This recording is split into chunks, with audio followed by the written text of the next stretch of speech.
ruins of Ephesus are remarkable. At one time a flourishing Roman city that actually had a port on the Aegean Sea. This map showing the shoreline in AD 60. The long channel gradually silted up, and as a result, Ephesus was largely abandoned as it became unusable for ships, and thus trade declined. The first place we encountered was one of the marketplaces called the State Agora, one of the two commercial areas, and where people would gather to discuss political subjects. It was open to the public, and it's recorded that women and even slaves were permitted to attend the meetings there. An agora means an open space, and it was from this Greek word that the word agoraphobia, meaning a fear of open spaces or crowds, was derived. All four sides of the agora were surrounded by marble column galleries, and the Basilica Stoa, in the distance here, the royal colonnade, was built in AD 11.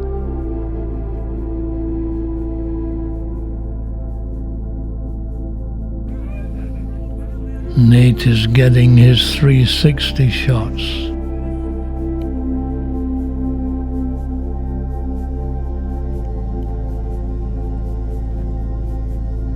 In New Testament times, Ephesus was one of the most important cities in this region, and certainly the Apostle Paul would have walked down this road, and later the Apostle John brought Mary, the mother of Jesus, here to live out her final days.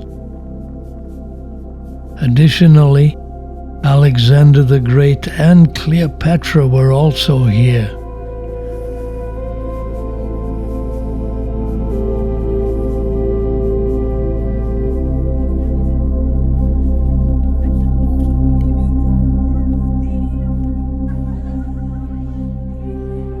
This is the Memmius Monument, commemorating the victory of Sulla, the Roman dictator, in 87 BC.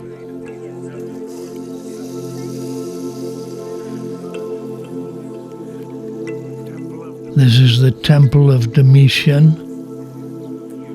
Numerous fig trees here.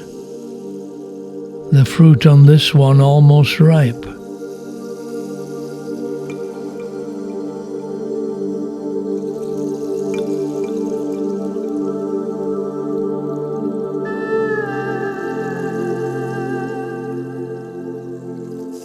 This is a marble relief of Nike, the Greek goddess of victory, known to the Romans as Victoria. If your name is Nicholas or Nicola, you're a winner, as is Victoria. On each side of the road here were shops, the ancient high street of Ephesus. Between these columns, the high street shops. Ephesus used Greek writing because it was founded by Ionian Greeks, making Greek the city's first language. The Temple of Hadrian here dates back from the 2nd century. Here today we find the ruins of everything from bathhouses to brothels. So today, throngs of people walk where the ancients walked.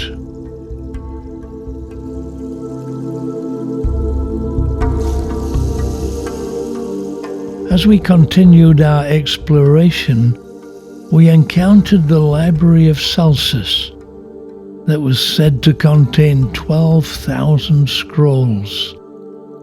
It was the 3rd largest library in the Roman Empire, after Alexandria and Pergamum.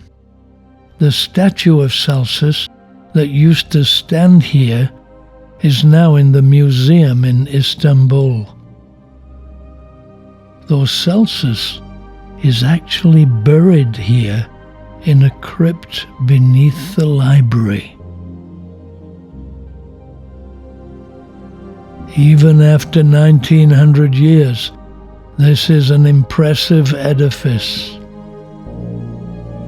Travel enables us to have these experiences when we literally stand in history and imagine what happened here thousands of years ago.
Final stop, the Great Theatre, the biggest ancient theatre in Turkey with a capacity of 24,000. Gladiators fought here. The Apostle Paul faced a riot here in this very place and fled for his life.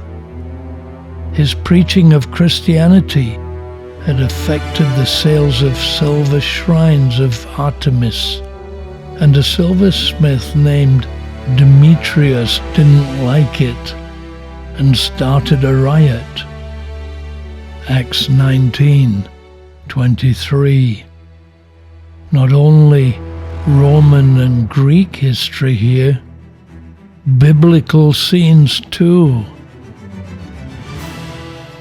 Today this theatre is also famous for modern events and concerts with Elton John, Lionel Richie, Pavarotti and Sting have all performed here. This has certainly been an enjoyable day.